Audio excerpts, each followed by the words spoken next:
hello, mabuhay. Welcome back to another episode of Krista's Curiosity at the Vera Project with Ground Zero Radio. And today I have a very, very special guest. She is actually not a recurring guest, but she is coming back. And if you know her, then that's even more amazing because I've known Chloe since my senior year in high school, which is crazy. But I'm interviewing the producer, Chloe Jiselle. Can you do an intro for yourself, ma'am? I can. All of a sudden I don't know.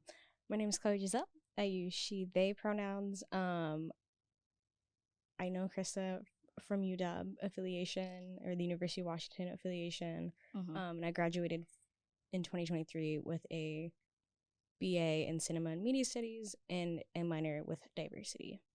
Yes. Can you tell them what you do on the side? Yeah, so my main gig is I still work at the University of Washington, but on the side, I have wound up producing short films. So I've been about a year out of college now, and I've produced 2 short films, and they're both currently in post-production. Yes. Before we continue, I'm going to say you should listen to our first episode on my Spotify because out of everyone on that PF board, I specifically wanted to interview you because you had an interesting story of being in STEM and then switching out of it.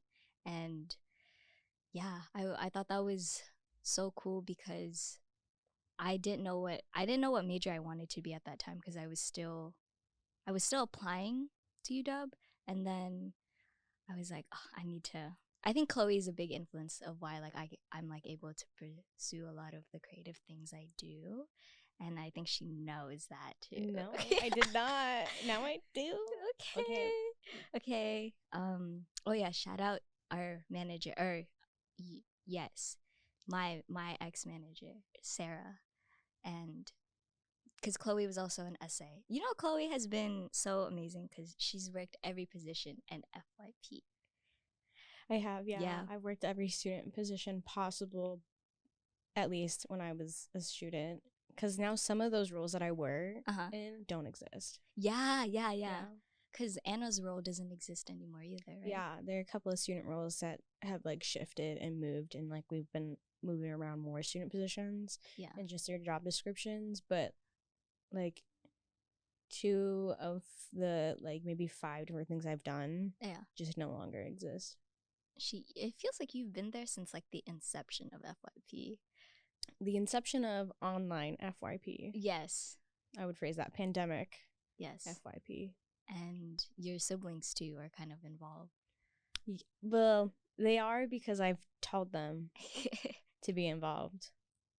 Specifically, my sister, who's a cheerleader at UW, she is graduating this year. She's a senior, and she wasn't going to do it. Yeah. She was going to be a FIG leader. She wasn't going to do it, and I was like, you should do it. And then my other sister, who's also graduating this year, she would have returned for the 4th year. She wasn't going to do it, but I was like, if you still want to do it, let me know, and we can get you in. Yeah. Don't worry. I got you. Oh, wait. This is also another funny story. The reason why I even had a job at FYP, I think, is because of Chloe. And it's fine now because it's I can tell this story. But I would tell the other, I think, was it V or V and Brandon? Because one day we were like, yeah, so how did you hear about this position and everything? And in the FOSSA Discord of my freshman year, but it was turning into sophomore year. It was my freshman year of spring. Chloe was like, oh, we're looking for new hiring essays. And then at that time, I quit my job at the DM on West Campus. And then I was like, you know what? I'm just gonna vibe it out, and then we'll see what happens. And then Chloe sent that in the Discord, and I was like, I should apply. And then not thinking of it because I was getting rejected left and right during that time. I didn't think much of it until they're like, oh yeah, we want to interview you.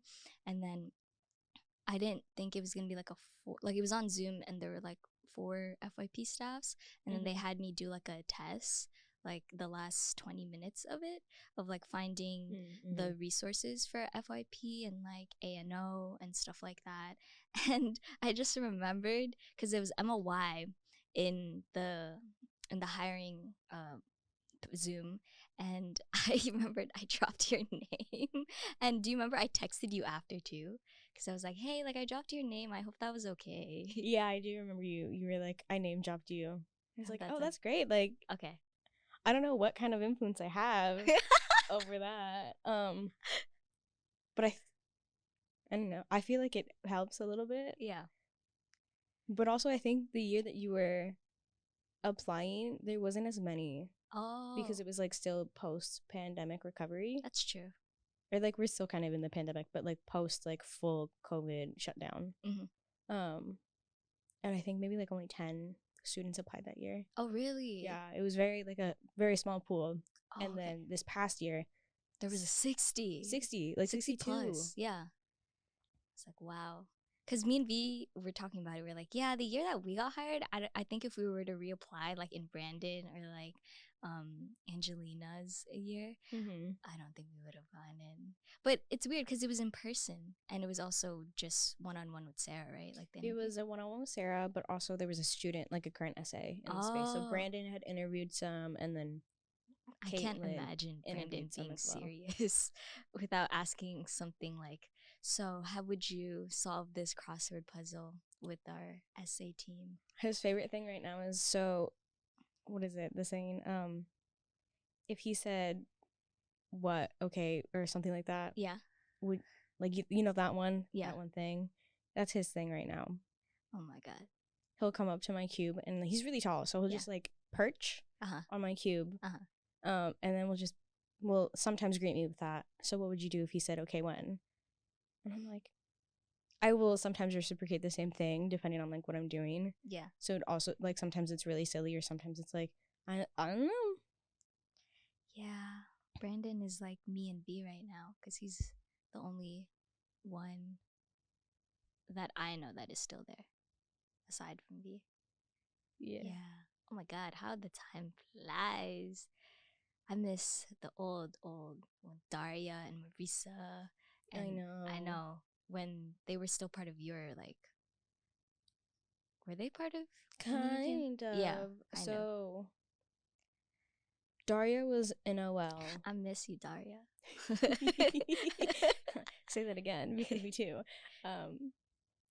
Daria was in OL, and then that's right. Came in as an essay to like fill. Yeah. In winter quarter, I think. Yeah. Because I had filled autumn quarter. Yeah. Because I was begging Sarah on my knees. I was like, please, I don't want to look for another job. Yeah. Come my senior year for like less than a year. Yeah. And she was like, we'll see. Like, just like give me your availability, and we'll like try to fill you in with like whoever can't like do it, or if we have no availabilities this week. And I was like, okay. Luckily that worked out, and I always started as an essay in autumn and then just worked the whole year. And then Daria in winter, we were like really short staffed, or like just everybody's availabilities didn't work. Yeah. And my availability didn't work.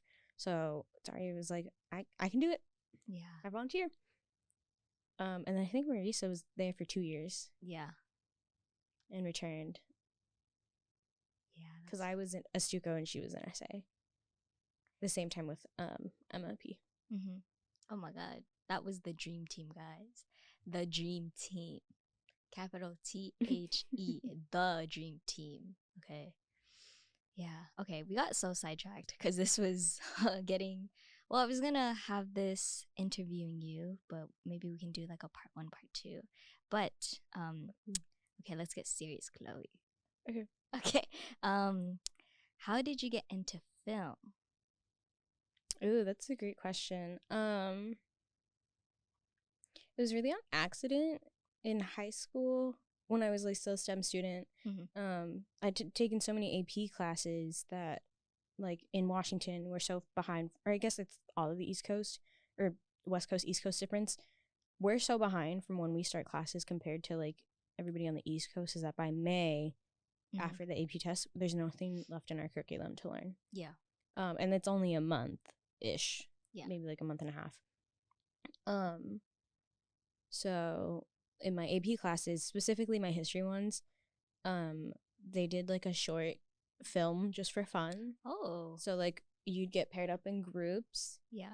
and then you'll just create a short film. So like you script out your own thing, Yeah. and then you used whatever cameras we had on hand.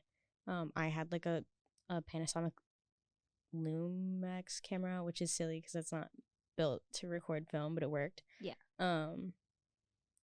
And then I just had a couple other things because my sisters have camera gear. Mm-hmm. But I really like the editing aspect of that. But also because I was in computer science, it helped significantly to Mm-hmm. do that. And that was like my sophomore year of high school. And then in my senior year of high school, my, again, STEM student, STEM English 12 class, basically accounted for English, but I was like just creating a science project Yeah. for the year to like show at science fairs. After roughly the AP season again, so May, like we had nothing left to do. All of our projects were done. We'd already competed and gone out to all these science fairs. So we also had a second chance to do it over again and do another film thing. So that was fun. Because we were seniors. All of us were seniors in that class. None of us took anything seriously at that point. Yeah. Um, Why would you? exactly. We literally, it was free range. Like when we were doing these short films, we just got to be all over campus with no supervision for 40 minutes Yeah. for like Having that a in month high and a half. school at that time, oh my God. So I think that's what like sparked it. I liked the editing process, and I had a Mac, and so I was like just like, you know, everybody starts out if they have a Mac on iMovie. Yeah. So I was just kind of doing that and getting used to that. But also technology in general has just been So very advanced. no, just interesting thing for me. Oh, okay. But also so advanced. Right now I meant, yeah. So I think it's just like all of that is like, oh, like I love cameras, but I never got to work with cameras in high school because I was like split between like pursuing art or pursuing STEM for money. Yeah. And then when I graduated, I was like, graduated high school, I was like, I don't think I can see myself being stressed out all the time. It's not sustainable for guys. money. Yeah. So that's when I made that switch. But then it was like my minor is diversity. I was gonna double major. Then I was like, I don't know. So I kind of had to pick in between American ethnic studies and film. And I was like, well, I have a better chance at film than I do figuring out what to do with an American ethnic studies degree, even though like realistically that can take you anywhere. But it probably means like you're like a DEI certified person, which is not necessarily wrong or bad, but it's like I don't want to be hired because I'm a person of color and because I have knowledge about how to interact with people of different backgrounds and diversities. So yeah, it's kind of like all of that combined got me to where I am now. Whoa, I feel like see, when I was thinking of these questions last night, I don't know if I had asked that question before, but I'm glad I did. Okay. This is kind of like a fun one, but I think I remember in FYP, did you say your favorite actress was Florence Pugh? Or in that time, yeah. Yeah. Okay. It's changed? No, not recently has it changed. It fluctuates. Okay. Depending on what comes out. Okay. And it's like, oh, like that was fantastic acting in this piece, you know? But I'm not a big film buff. Which is like everybody's like, but you're a film major, and I'm like, I'm not a film buff though, because I didn't go into film because I was watching films. Yeah, seems like you were going more for the technical editing side, and just like a little bit of the creative aspects of it. Yeah. But more so it was like the editing pieces and just like the logistical side of things and the thinking pieces is how I like to phrase it in my head, because like editing is technical, producing is technical, but also very like logistical. Okay. But Florence Pugh is up in the ranks. If I were to think right now, yeah, just name a few or name. I haven't been watching that many things lately. I've been watching a lot of true crime documentaries. Okay. So I'm gonna stick with Florence Pugh, but okay. Yeah. There's nothing wrong with true crime documentaries either. That's true. They're very entertaining in a morbid way. Out of curiosity. Yeah. You know? Yeah. Okay. can you list the short films that you have worked on? Yes. I have them listed. Well, it depends on what you have listed because Okay. I have a short doc that I made in college Okay. that we finished after college. So Okay. finished post grad. That one's called Very Sincerely Yours. Yes. And it's about at the University of Washington in 1968. There were protests at the administration building for like a sit-in with primarily the Black Student Union at the time, and just also thinking about the 60s, like it was a lot of tension, racial tensions. Yeah. But then going back to 2020, there was also lots of protests with specifically the Black Student Union, like leading and taking point, and just like all of these demands because of like just what's going on with those students. It was very interesting because I wasn't the producer, because in class, like the producer came up with the topic. The producer was at the time the Black Student Union vice president. And like we bonded on like, oh, we're in cultural organizations, like we're both on cultural organization as board members, like I get you, you get me, like yeah, what better way to do that? But also in that class it was primarily white. Yeah. And I was like, I down to like do justice for this and like actually like sell a good story. Yeah. But I'm like proud of what we came up with that. And it was just like really the dynamics of like 1968 versus 2020 for student activists and like how they're feeling. And just like there's parallels between the two that we weren't fully expecting. Majority of the demands were the same from 1968 to 2020. So that was just like very interesting to see. Like there has been change, but not like the change that was wanted originally. So that one, Very Sincerely Yours, hasn't premiered. Well, it kind of has premiered places, but only at the UW. It hasn't premiered publicly outside of that anywhere. I technically worked on a short film called Peach Fuzz. I say technically because I was the DIT, but I had no creative, or DIT being digital imaging technician. Yes. I had no creative influence on it or no larger work to get it going. Yeah. But it was the most important role on the set because the digital imaging technician is the gatekeeper of the hard drives. So after you shoot and record things, like you're dumping them into a hard drive so you can use the same SD cards or whatever kind of, drive you're using to like record on. It was very stressful because it was a lot of beach scenes and water scenes and a lot of moving from set to set and location to location. So I would go home every night being like, okay, I need to like protect this with my life, because if not, we're screwed. Like we just recorded 3 days for nothing if it all like just falls apart because of me. And that one was, at least I was on set for that one July of 2023. So last year in the summer. I've heard that it's done editing and like post-production, but I don't know where it's going because again, I wasn't like a real creative force on that one.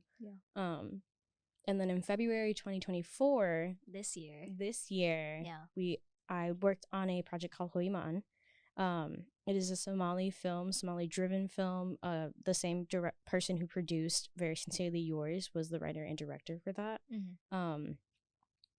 And that was in pre-production in August. So I'm going July to August of 2023 from being DIT to being in production or pre-production for a new short film. Yeah. And then that currently is post-production almost very close to the finish line. We just need a couple more things for editing purposes for the short for it to be finalized. So I'm very excited for that one. Where will that one go up when it's done? We're hoping that we're going to at least try to get into some festivals. There have been talks before post-production about doing a screening for cast and crew and then whoever they want to bring. So you might get that notification from me. Okay. to be invited to see it. Right. Okay. And then Girls will be short. Girls will be girls. Why did I? Girls okay. will be short is Ye- us because we're yes. short queens. Okay. But Girls Will Be Girls is a short film that I recently wrapped in September. Okay. We're just now starting post-production for So a it. month ago. Mm-hmm. Okay. We will talk more about that in the next episode. Oh, invited back. Part 2. Yeah, that one's currently in post-production. At least we're like trying to start it, but we're still navigating. Just A, taking a break, but Yeah. B, a couple of the producers are like students or moving or just like trying to navigate life as an early 20-year-old. Yes.